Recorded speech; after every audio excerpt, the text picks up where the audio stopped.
you look around the league, there's a lot of teams, in the hunt. We're in the hunt. You sit here and you say, hey, Thanksgiving, and close to the end of November, and we're in the hunt. When you sit around that table tomorrow, you're saying we're in the hunt. And there's a lot of teams that wish they were in the hunt. Well, we're in the hunt.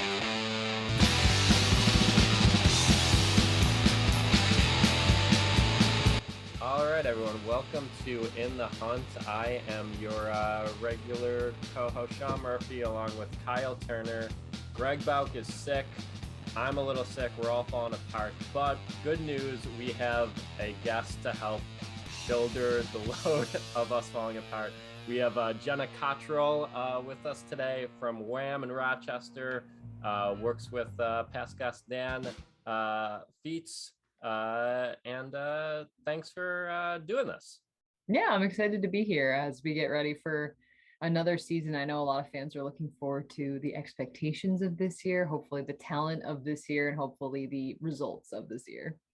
Well, let's start with this Packers game here. I was nervous the entire first half. Why did this happen?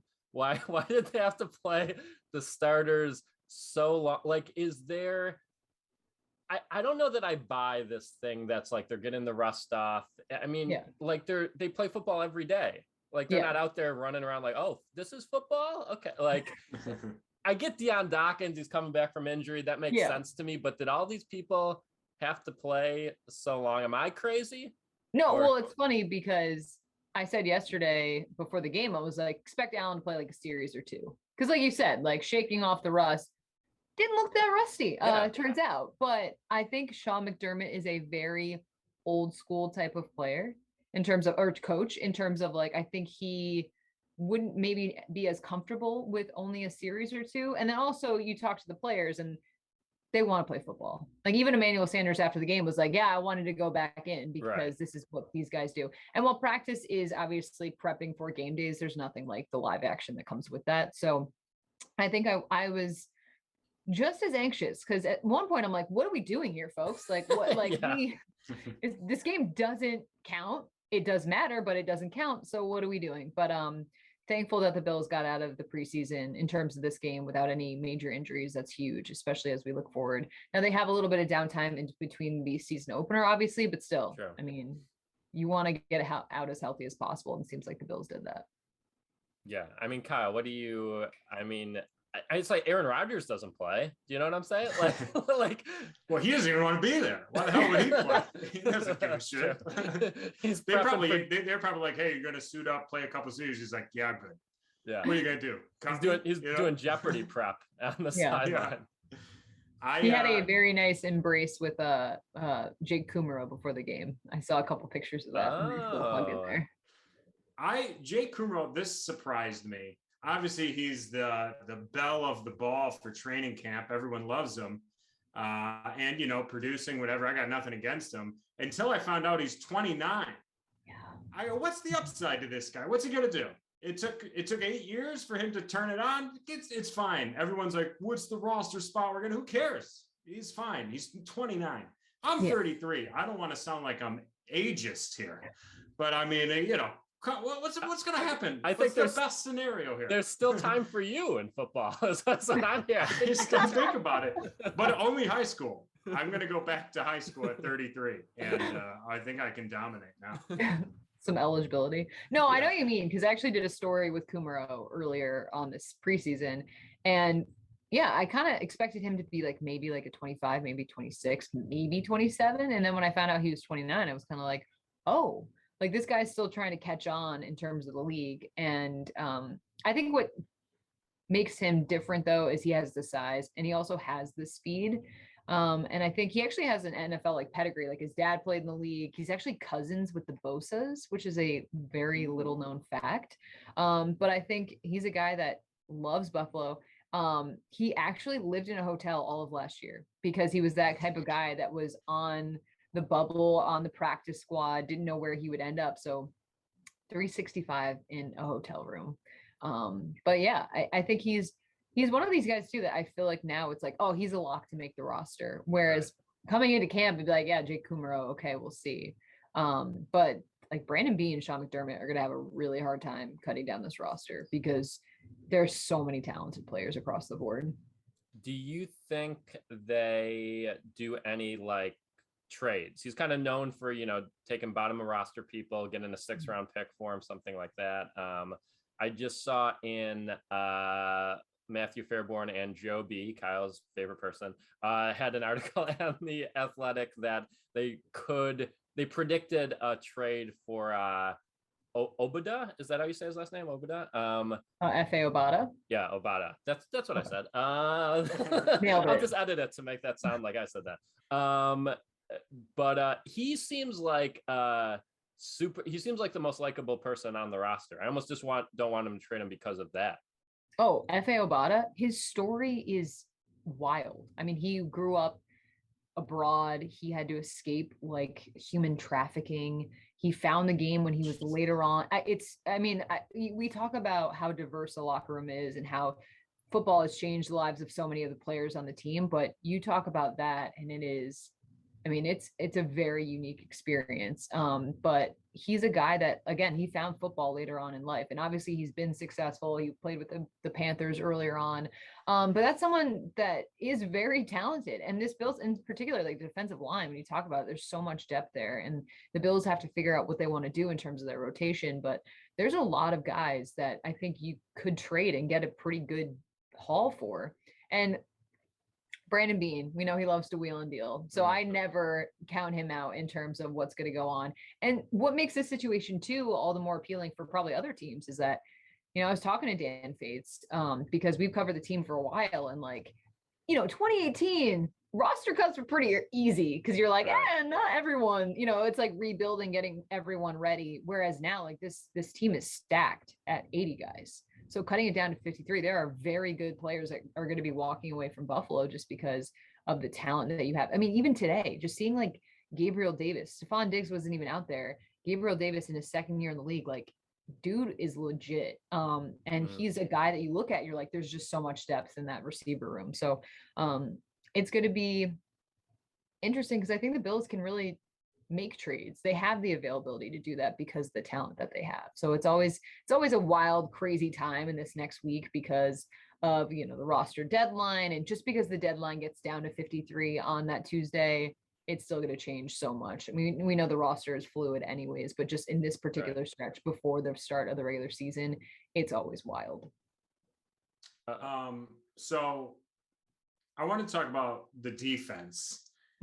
So I do this segment, which we'll get to, the tweet of the game. So all game, I'm just, in the depths of Bill's Twitter, which is a cesspool.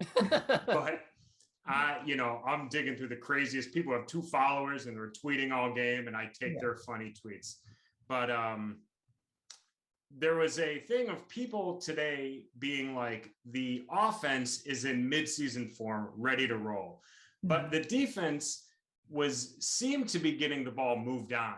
They did the whole bend but don't break thing. Yeah. But people were like, well, it's preseason. So it's like the offense was great. So that got the whole like, doesn't matter, they're great. And the defense was like, they'll get better.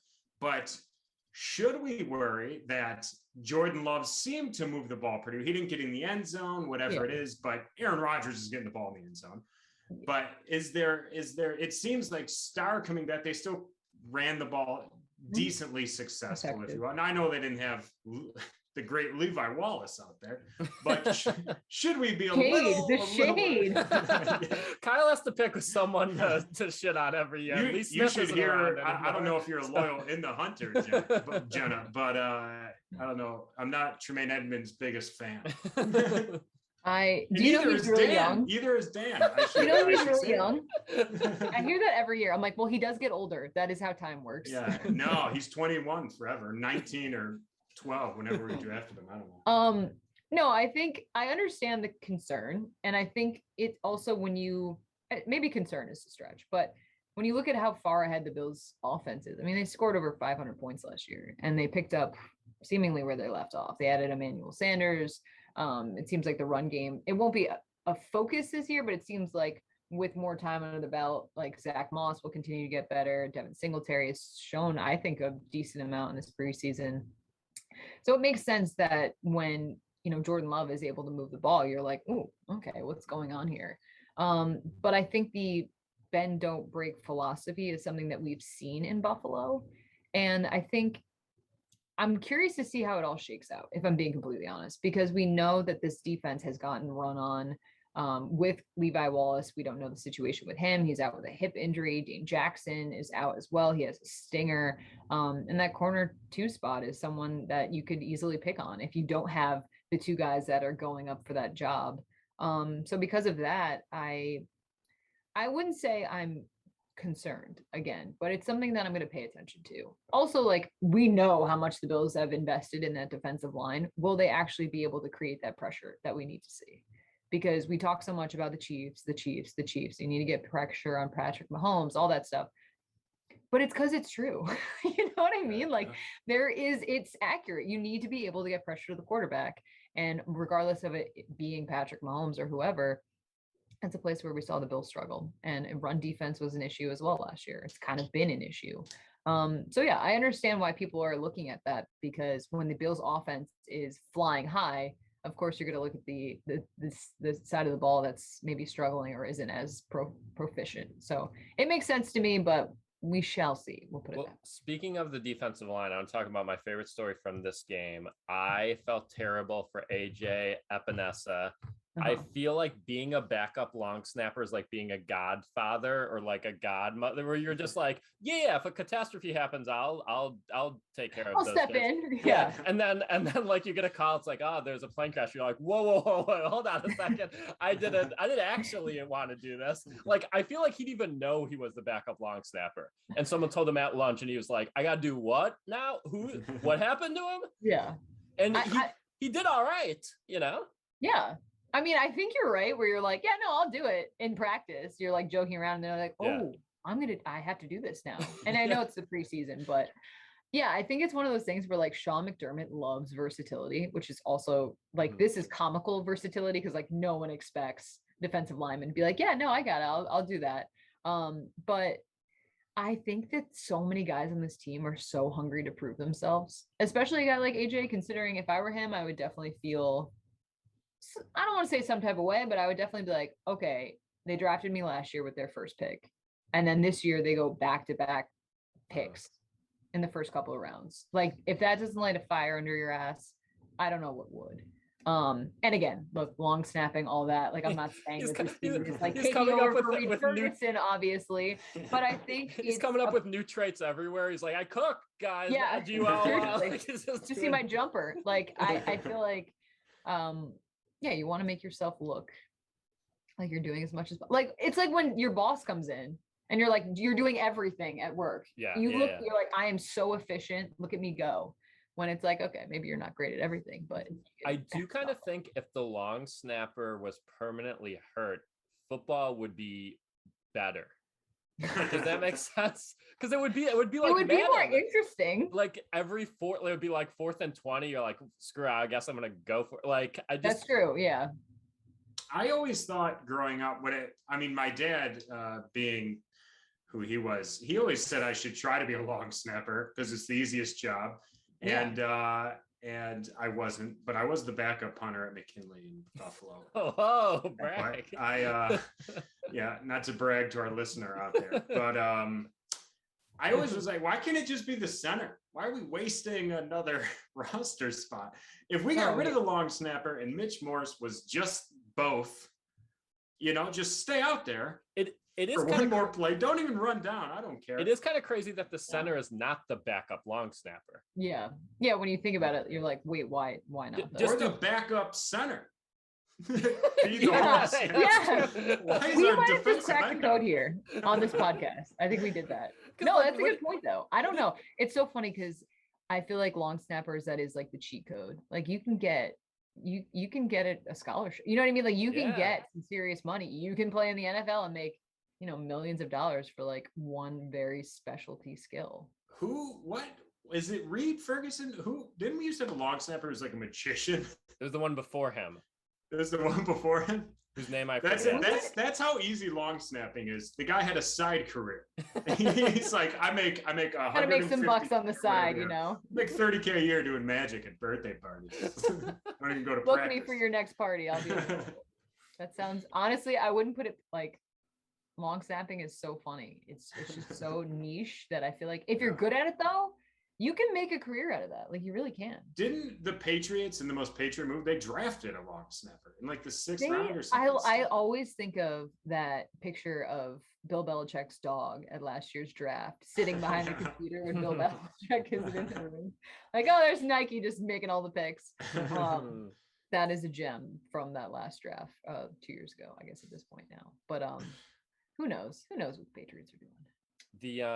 I don't really have much else. Does anyone like Kyle, do you have anything else on the Yeah. last preseason game's always kind of the most like, all right, I'm ready for real football now. I feel you. Well, like this year was weird too, since they eliminated one of the games. I actually thought that last week's game against the Bears was going to be like the dress rehearsal that you Same. always hear about. Yeah. But obviously that was not the case. And then once we got to this week, I'm like, I don't even know if Josh Allen will play because traditionally the fourth preseason game is like all the guys trying to make the roster. But yeah, I was so ready. I'm ready now.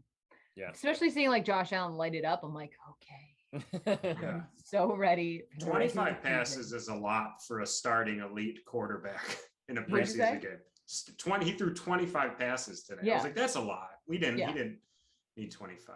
No. One question I had. So is there a guy on this team that 4 months ago you didn't care about at all, but now through OTAs, mini camp, training camp, and preseason, where you're like, I love this guy. He's great. I love this guy. That is an interesting question. It might be F.A. Obata.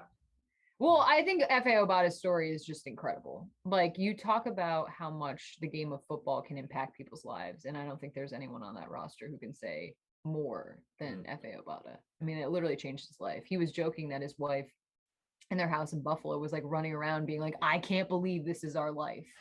And it's so true considering the story in which he came from and like what that has meant to him.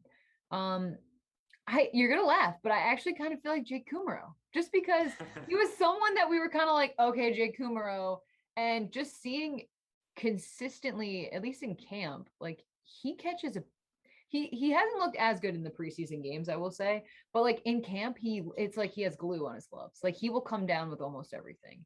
And I think you also see how much the guys love him. Like when I was doing my one-on-one interview, about 6 players came up and was like, literally, I'm doing the interview and guys were like coming up chatting with Kumaro. And I'm like, okay, no, like we're doing something. Like I'm trying to do this. But I think all the players really like him. And I think like the rapport too that he has with Josh Allen is something that he looks like. Josh Allen looks for Kumaro when even Diggs is out there, Emmanuel Sanders, you'll see him look his way. So that's someone who I'm curious to see. And then, I mean, we all knew about Gabe Davis last year. He's not surprising anyone, but at the same point, he's just, I can't believe he's only going into his second year. Like he's someone that has been so consistent for them, even today on Saturday.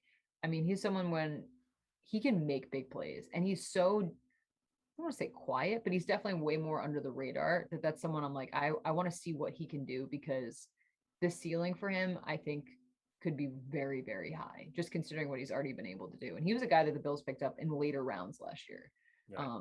So that's someone I'm like, ooh, and he could be, he's like the 4th receiver on the roster. You know what I mean? So it's like, I don't know how many catches he'll be getting, how many targets he'll be getting, but he's someone that has shown that he can reliably catch the ball and make big plays, especially last year in that playoff game. I mean, that was the turning point in that Colts game.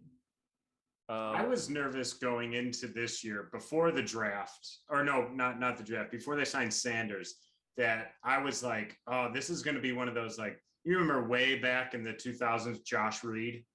Okay. I honestly, no, but that's because like I've heard his name, obviously, but I did not grow up in Buffalo. Oh. So like I started covering the team. My first year was Rex Ryan's final year, which was chef's kiss because it was absurd, obviously. I was actually getting shades of Rex at practice this week because Rex Ryan was wearing a grout fit, which is gray on gray sweatpants. And I'm like, ooh, Rex Ryan loves him a good grout fit. So it's like that's the only two similarities between Sean McDermott and Rex Ryan. But yeah, I started covering the team then. So I know the history of the team and stuff as well, but I could see where you're going with that.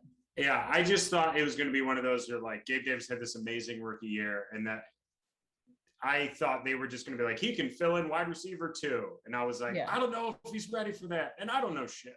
But, I was like, I don't know if he's ready. So I'm glad he gets another year of learning before probably Sanders leaves and he fully moves into wide receiver too. Well, like Sanders is older than we think too. Like he's hideous though. That's crazy. He's almost good guy. I'm glad he's on the team. I think he's one of the oldest guys on the team, but he brings that Super Bowl experience. And last year with the way John Brown kind of got dinged up at the end of the year and the struggles that he had to stay on the field. But no, I expect big things though out of Gabe Davis. I'm excited to see what this year brings for him. Well, a couple news and notes here before we get into the trivia game. One, I've always wanted to talk about this on the podcast. Josh Allen's cereal is coming back this fall. Josh's Jacks. Have either of you had a bowl of Josh's Jacks? I have. It's very bad. But I want to know if either of you have tried it and if you have a review of it, or if you will try it this fall. I think most cereal tastes like cardboard, in my personal opinion. Whoa, that's a take. That's a hot take, unless it's like just loaded with sugar, which in that case, I'm just gonna eat like a candy bar instead. So you're a no cereal person in general. Yeah, like I can't remember the last time I had cereal. That's crazy. I don't want to continue this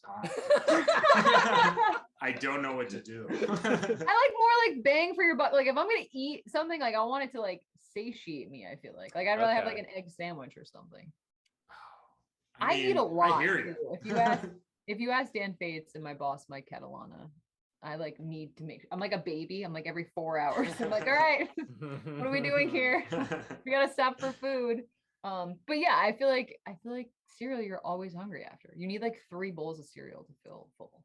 I don't disagree. I think that's why you eat cereal in the morning, is it's like I get something in my stomach, but it's not like a meal. It's just like a little But thing. isn't it like an appetizer where you're like, well, where's like the main course? But that just means I could have lunch earlier. That's true. I don't know. I look at cereal I look at it like ice cream. I'm like, it's not even a thing. It's not going to fill me up or overstuff me. It's just fun.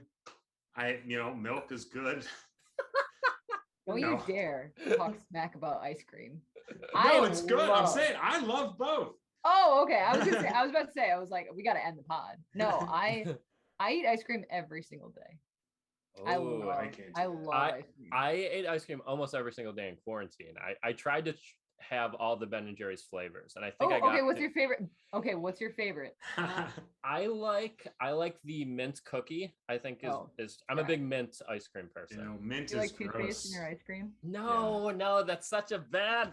You're like my grandma, dude. No, there are people who hate mint in ice cream and people who hate pineapple on pizza, and they're both wrong. And they have such strong opinions about those, but they're both great. That's the hill you want to die on? Yeah. Both of those things. You said great. They're both great. Capital G. Crazy. Okay, man. Pineapple on pizza is not my go-to move, obviously, because I'm not a serial killer. But every once in a while, you mix it in. Okay, I can do. I'm not ordering it for myself, but like if it's at a party and I'm hungry, I'm like, yeah, I'll do that. Their Ben and Jerry's peanut butter cup is good. I have a slight problem with Ben and Jerry's. The ice cream is good, but too much shit in the ice cream. I like a medium amount of stuff. why? I like to dig a little bit, but there's times you're eating Ben and Jerry's and it's like, this is a full cookie in here. Yeah, I like fish food. That's my favorite flavor. And it's like it's the kitchen sink of ice cream. Right. It's got caramel, marshmallow, chocolate, more chocolate. I also have theories about ice cream. I think vanilla ice cream is trash. Whoa. No. I always like Whoa. chocolate We should have based led ice with all cream. of this. I know. Wow. Sorry, guys. Screw the Bills. Let's talk food. I could do this for hours. Wow, vanilla ice cream is so like if No you're wonder you don't like mixing- ice cream. I mean, cereal. It's like Yeah, no, milk is the vanilla ice cream of like drinks. so your ice I cream drink milk. I just don't like cereal again. so your ice cream base, you want like a chocolate base. Yeah. Okay. Like I won't probably. I'll eat only vanilla ice cream, but if it's like, if it has to be like one of the only options. Like I'm not gonna. Like when peanut butter ice cream is like vanilla with peanut butter cups, I'm like, well, you just missed the point. No, like, that's the best. I think better than chocolate peanut butter. No, chocolate peanut butter. Chocolate. I'm very opinionated about my food. Do you know why Ben and Jerry's has all the shit in it? Ben or Jerry, one of the two, I don't know. They can't taste. They have like a deviated septum or some shit. Oh. And they can't taste. So he goes by mouthfeel. It's such a weird, I don't know why I know this. He goes by mouth. Sorry, so what? that's why like the texture. He goes by texture in his mouth because he can't taste. Interesting. I do So I now do we like- know that forever. Our lives are different. I was gonna say, I do like all the stuff. See, I like all the stuff in my ice cream. I like all this stuff. I like a peanut, a brownie. Well, hold on. I don't like peanut butter, but Let's try and circle this back to the first thing, which is Kyle. Have you had Josh's jams? oh no. I have someone bought me a box Yeah. and I never opened it, and now I'm like, I'm gonna keep that cereal forever. Yeah. I'm gonna be one of the guys. I'll put it on YouTube in 30 years of me being like, remember Josh's Jacks, and I'm gonna eat it then. With then it'll be space even milk better. or something. Yeah. Well, the other thing I wanted to bring up, which is not food related, which is Hard Knocks. Are you watching Hard Knocks? Are you liking Hard Knocks? I love the idea of Hard Knocks every year. It's almost like preseason. I get excited for it, and then by episode 3, I'm like, this is kind of the same as the last 10 years, and it's a little tough for me to. There's been a couple good moments. Great drone shot last week. I loved seeing Jerry Jones salt his McGriddle like a true insane person. Yeah, no. Black coffee and a salted McGriddle is just next level. It's so funny because I've been watching Hard Knocks for a while. I did like the Browns season. I did like the Bucks season a couple years ago, and the Raiders season even. This season is just like, I don't know. It's boring. It's boring. It's very boring. Yeah. Super snoozy. It's Like the super shot boring. of like the guy putting in his contact for like 15 frames. Oh my God. What are we doing? That's how you know you have no content. You're like, Yeah. let's zoom in on this. Yeah. What a Like ridiculous. the rec specs are like a funny anecdote, but it's like, I don't need 14 minutes of storylines on this guy wearing rec specs. Yeah. But Also, Jerry Jones looks like his skin is pulled down.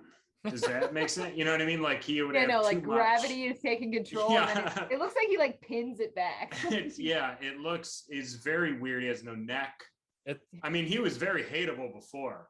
Yeah. But now I'm just like, he's a cautionary tale about not salting your McGriddle. It's the Very funny. saltiest food already. Why would you add salt to it's that was almost worth the entire season, but That's like one of those things, like they'll interview like the oldest person in the world. They're like 170. They're barely alive. And they're like, how'd you do it? Reach 107. They're like, I ate wine and chocolate and that's it exclusively my entire life, nothing else. And that's Jerry Jones is going to be like, how are you 130? He's like, I salted my McGriddle. He's literally the salt of the earth. Like this man is, I know. I will say I went to the Bills game in Dallas a couple years ago on Thanksgiving. That stadium is absolutely unreal. Yeah. It is so cool. That game was so much fun too. I feel like that was kind of like the Bills coming out on the national scene. Yeah. Josh Allen eating the turkey leg, walking off the field. But yeah, that stadium, Jerry Jones just in general. In Texas, it's ridiculous. Everything's just to the nth degree, including salting your McGriddle. And this is my last bit of news. This happened a couple months ago, but we haven't brought it up yet. The league apologized for calling that Cody Ford fake blindside block in the mhm. Texans wild card loss, which I guess is cool, but there's a little bit of like, it's like like if your significant other was like, "Hey, sorry, I called you an asshole 2 years ago," you'd be like, "What? I don't even. Thanks." Like I know. it's so long. Like if it was the week of, like I get it, but now I'm like, I guess thanks, but who cares? Yeah. Oh, no, completely. It's like, but why are we bringing this up? Like, what are we doing? That's not going to change anything. It almost would be better to just have that happen the way it unfolded, and Bills fans could be mad about it because it was a bad call. But like then, like you said, like 2 years later to be like, yeah, you're right. Like what does that do? It almost shows what a broken bureaucracy the NFL is. It's like, yeah, we wanted There's you a to lot of apologize examples. like the next day. This means nothing at this point. Yeah. But I feel like that's classic NFL to be like, well, we apologize. It's like, yeah, if I apologize for something I messed up 2 years after the fact, like that's not exactly being accountable. Yeah. Yeah. Okay, well, so we always end every episode with a trivia Wait, game. Sean. What? Yes. I Kyle. forgot my tweet of the game. Oh, there you go. Oh. Okay. We're a well-oiled This is my machine. favorite part. Plus, it makes me miserable most of the day. All right. I found this one early on in the game. 2:13. This was. I don't think this woman watches football. I think, or is like a fan, because she has never tweeted about the Buffalo Bills before. So maybe she was just on it. And she is not from America. It said American. Oh, her name is Jur. It's at Con Blin Blin. This might be a bot, but it's a funny tweet. Okay. It's I'll set up. I like it. American media is so weird. Why do the Buffalo Bills have an official funeral home? And there were commercials during the game about Lombardo Funeral Home being an official sponsor of the Bills. And I just love someone at a Bills game drunk. They just had a death in the family and they're like, yeah, I don't know what to do. And then they just look up and they see Lombardo billboard and they're like, just call them like at the game. Like, my mom just died yesterday. I see your billboard at the game. Like, I get like the official oil change at the Bills, even though that's pretty ridiculous. But like, I did not know the funeral home was a thing. Now I'm gonna look out for it in Lowell's every time I see it. But they will sell clearly whatever they can. It's like a NASCAR car. Yeah. It's like you could have a little bump for $200. You could like, put this one right over there. People see it. The divorce attorneys of the Buffalo Bills. Like, what are we selling, folks? I don't know. That's a good tweet though, honestly. That is a good tweet. It was funny. Good. I like that. Good find. I don't know how you found that, but that was a good find. The bad ones I can't read. You don't want to. I can't read that. I'm sure they tweet at you sometimes. Well, yeah, sometimes I'm like, okay, I'm just not even gonna touch that. We're just gonna go on. So we always end with a trivia game. We have a jersey on the line, so you can win something. It's made up, but because I can't afford these. But so today we're playing for the jersey of Duke Williams, cut this past week. Not even a Bill. Yeah, well, bringing an end to an era of one of the all-time Bills preseason favorites. So I think it's very fitting. And you can win yourself a Duke Williams jersey. So in honor of our guest, this is a game. I did a version of this last week for the first time. You two are going to go back and forth naming Bills players past or present whose last name starts with a C. A C? Where's the C come from? Yeah. Well, your last name. That's where I picked up. Literally, my brain was just like. I can't. Kelly's with a C, right? No, I'm kidding. So it's tough. I mean, if you can't go, that many, who knows? Well, this is a tough one. I'll say I would like last and first name. There are technically 104 players that fit this description. I would say about 17 are gettable. Like semi notable at least. So I will say, Jenna, you could go first. You might be at a little bit of a disadvantage because you just said you started covering the Bills and the Rex I'm Ryan literally era. trying to think. I'm like going through the roster. So it has the last name. Starts with Last name has to start with a C. So it's not Cole Beasley or anyone like that. Okay. No. But I might have made this. I might have made this too tough this time. We could change the letter if you want a mulligan. So bad at names. And well, what letter would we go to? I thought you were gonna go Williams, Shaun. Dude, Williams. Oh yeah, Williams. that would make. You know what? Well, now I'm curious though. No. Now I'm curious. Literally, my brain is just like. Oh, I got one. A spinning hamster wheel. Oh, thank God. All right, you start then. Nate Clemens. It's pretty good. That might be it. You know the thing that hurts is there are, I believe, no current Bills with a last name. Okay, I'm literally in my head. I'm like, I don't. Yeah. Oh my God. Well, I got one. I'm all right now. Mary? I don't know why. I don't know why your tag is Mary on Zoom. It's a better name than Kyle. Literally, I honestly, I can't even think of any, which is really embarrassing. I will. It's okay. It's okay. I'll wear this. Okay. Okay. You guys, well, hold you on. know Let's what? see. How about this? Okay. I really appreciate the Duke Williams jersey that would be in my honor, and I would wear that number 82 with so much pride. Well, But let much me see if I could give you one hint, because there was one guy who I believe was cut this offseason. Oh wait! Oh no! Sorry, I got really excited. I got so excited. I thought I had it. There was one guy who was a junior who was cut, I believe, this offseason. A junior? He was a junior. He was a defensive end. Did he play last year like a lot, or was he a practice? No, he was a depth. He's a preseason guy, but his signing was kind of a big deal because of his relation to a past NFL great who played for a division rival. Sorry. Okay, well, I'll give you one more hint. I'll give you one more Hail Mary hint here. There are a couple big tight ends on here. Big. I mean, Bill's big. We haven't had a lot of big. They never exceeded 400 yards receiving. Yeah. Sounds like most of the Bills receive tight ends. Sorry. 3 actually. Not those. I was getting 2, and then you said tight end, and I got a third. There are 3 tight ends. Okay, now you're just showing off. Yeah. Honestly, I'm not gonna get these, which is sad because my last name literally starts with a C.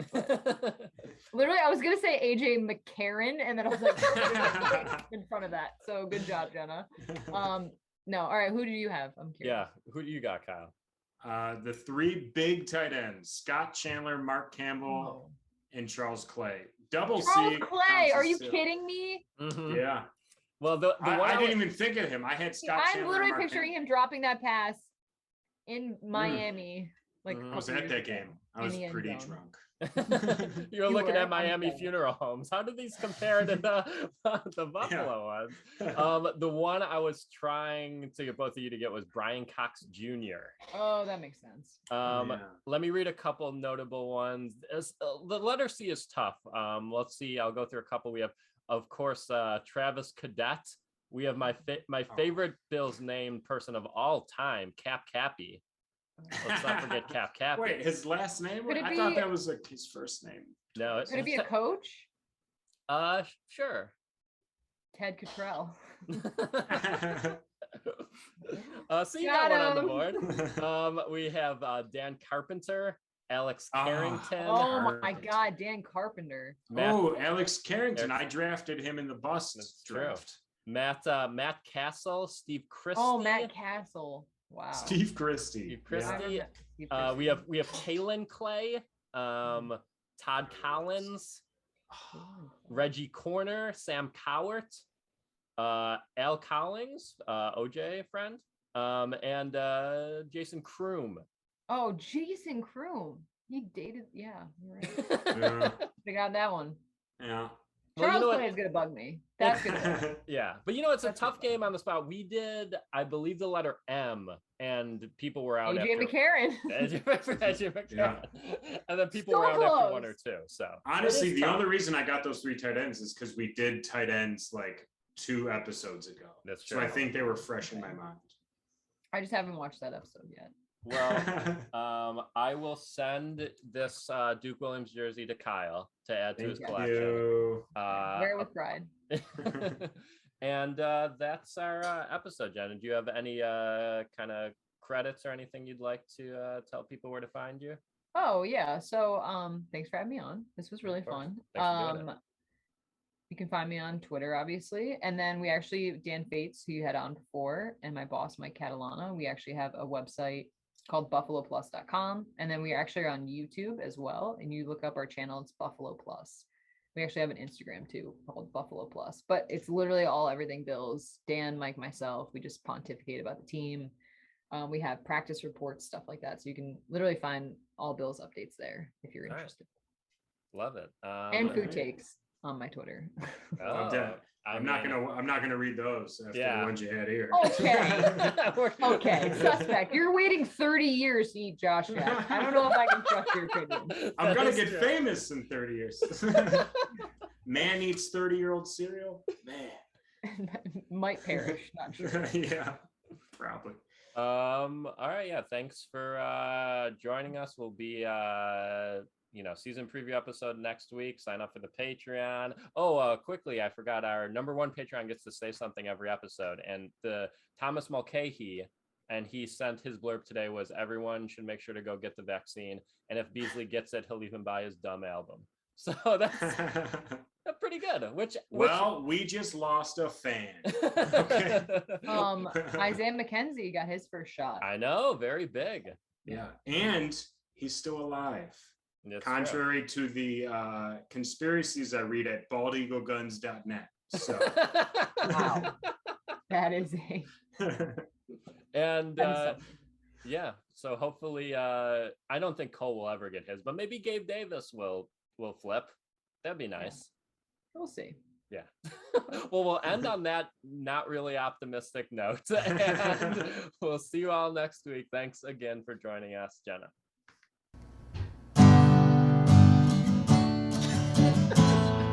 The Bills won.